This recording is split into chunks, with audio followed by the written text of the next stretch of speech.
चीजें हमें पता होना चाहिए। सारे विषय एक दूसरे से जुड़े हैं, देखो एक साथ बैठ के बने 3 क्लास पढ़ ली है ना, तो ये सब चीजें हमें समझना है।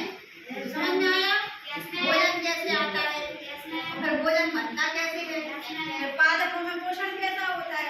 अब पादपों में वही जो भोजन प्रकाश संश्लेषण की विधि के द्वारा पौधे को भोजन बनाते हैं, तो पहले वो क्या करते हैं, पेड़ पौधे अपना भोजन लेते हैं, तो जो बचा है उसको काय के रूप में निकाल देते हैं, फल के रूप में या बीज के रूप में, अनाज के फूल के रूप में, है ना। लेकिन पहले वो अपना उसी से क्या करते हैं, पोषण खुद के लिए, जब वो प्रकाश संश्लेषण किया करते तो उसी खाने से वो अपना विकास करते हैं, जो अतिरिक्त होता है उसको निकालते हैं, जिसको हम भोजन के रूप में उपयोग करते हैं। तो समझ में आ रहा है भोजन कैसे आता है, पादपों में पोषण कैसे होता है।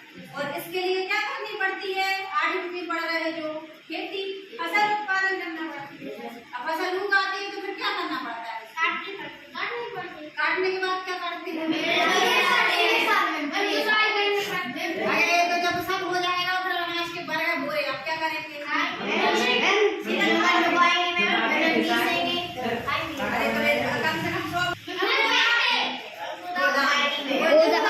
का नाम है ना फसल उत्पादन एवं प्रबंधन सोसाइटी। एक बार तो खाना नहीं है, हमें साल भर चाहिए, साल भर से तो उसके लिए क्या करते हैं, प्रबंधन है भंडारण, है ना।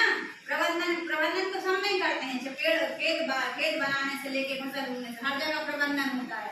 कैसे मिट्टी तैयार कर रहे हैं, कैसे हम फसल लगा रहे हैं, बीज बो रहा है, फिर खरपतवार के लिए दवा डाल रहे हैं, फिर कटाई है या खाद डालना है, सिंचाई करना, सब चीजों में प्रबंधन रहता है। तो जब हमें फसल तैयार होकर हमारी कट जाती है तो उसका भंडारण करना पड़ता है। उसके लिए भी कैसे कमरे चाहिए रहते हैं, बंद, और उसके अलावा गीले सूखे हो, कीटाणु रहे हो तो देखो चूने से पोत देते हैं या दवाई छिड़कते हैं, फिर उसके बाद उसमें पूरे डाल देते हैं। और खेती करने के पहले और जब बीज अच्छे लगेंगे तो अच्छे रहेंगे तभी फसल कैसी होगी, अच्छी होगी, है ना। सड़े गले बीज को तो अपन नहीं करते हैं, होते हैं क्या, है ना। तो देखो कितना इतने से 20 से कितनी सारी चीजें समझ में आई, यही चीज